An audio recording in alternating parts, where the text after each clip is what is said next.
What if you prioritized yourself the same way that you prioritized your patients or your children or your spouse? How could that improve your energy levels and your happiness and your sense of calm? Remember that as a physician, yes, you are looked to as the expert, and you're also human. My name's Amy Engelmark. I've been coaching physicians for over 8 years, and I've noticed that as I work with them privately in group situations or speak at conferences, that there are two types of physicians. The first group is a group of people who know how to look after themselves, and yet they're not putting any of those strategies into action. And therefore, they're still feeling overwhelmed. They're still feeling isolated and unsupported. Then there's the second group of physicians that I've worked with. And they're much happier, by the way. They have the right mindset. They know how to prioritize themselves. They've got access to the tools and the strategies to help them feel calm and confident and positive. And those strategies are being implemented, and they're creating better results than they've experienced in the past. Who do you want to be?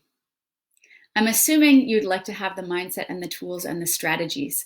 So let me share with you 3 of the obstacles that I've seen keep physicians the most stuck.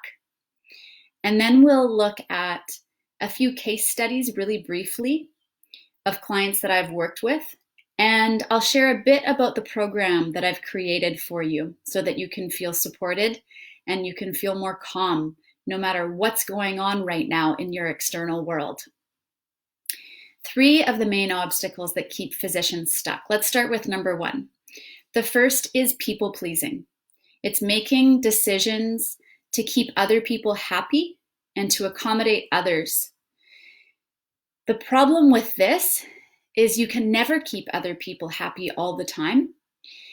And you end up being the one who feels resentful and is maybe blaming people around you. And I know you don't want to feel that way. You want to feel happy inside. And that means that sometimes others might need to be disappointed with your decisions. The second obstacle is not asking for help. And sometimes this happens because, well, for one, it's really uncomfortable. Your brain might be telling you that it's selfish to ask for help. And another part of your brain might be telling you that, hey, I'm an expert. Experts don't ask for help. That is really uncomfortable. So that's the second obstacle, not asking for help. And the third is a lack of boundaries. A lack of boundaries around your time, around your emotions, around your thought life, a lack of boundary around your health routines. So ask yourself, where do I need to take responsibility for how I spend my time, the emotions I feel, the thoughts that I think? Because there is a cost associated to not having healthy boundaries. You can feel negative and you can feel stuck and you can feel heavy, burdened. Those are the 3 main obstacles I see holding physicians back. And right now, in your situation where you have so much more responsibility on your plate and people are feeling fearful and overwhelmed, there's so many changes happening in the world. I've noticed that when I'm coaching physicians recently, people are feeling isolated, disconnected, unsupported, really quite overwhelmed. I want to share with you now a few stories of clients that I've worked with, physicians who, let me hop into, I'll say her name is Judy, Judy's life. She was feeling quite overwhelmed by the thoughts that she felt were really hard to control in her mind, very negative thoughts because of some challenges in her work life with colleagues that were creating stress. stress in her personal life as well with her parents and the pressure she felt from them. And so she got into this place of being resentful and blaming other people for the decisions that she was making. And that caused her thought life to become quite negative. So after we met and she started implementing some of the mindset techniques that I use, she started noticing that not only was she so much more happy, but that her family and her marriage had this new sense of calmness and peace that they hadn't experienced together before. So when you work on your mindset, be prepared for radical improvements in how you feel and in your relationships. And then let's call the next person I worked with Sarah. Sarah avoided conflict like the plague. And so therefore, she was not communicating openly about her feelings and her needs when we met.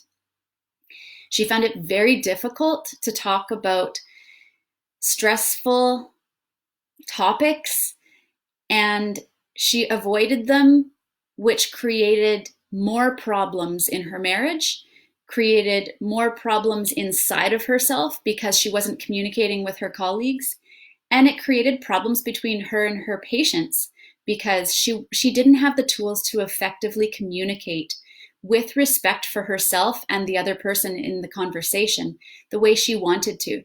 So when she started changing how she was communicating, she started to feel so much more confident and calm. And she started letting go of control over the things that she couldn't control anyways, which dramatically decreased her stress levels. These are just some of the ways that working on your inner world changes your relationships, improves how you feel emotionally, and improves your mindset. How would it feel if you decide you're not going to change anything in your life right now? You have a choice right now. And what I want you to do is get real with how it might be costing you to stay feeling isolated, if that's how you're feeling, or negative, or maybe resentful, or maybe overwhelmed. If you feel disconnected right now and you don't do anything about it, that can dramatically cost you in your health. You can start gaining weight. You can start feeling really distracted. You can feel unaccomplished.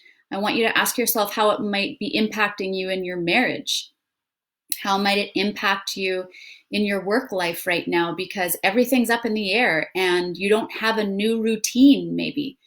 So get in touch with how it's costing you, because our mind can play tricks and tell us that there's no cost to inaction.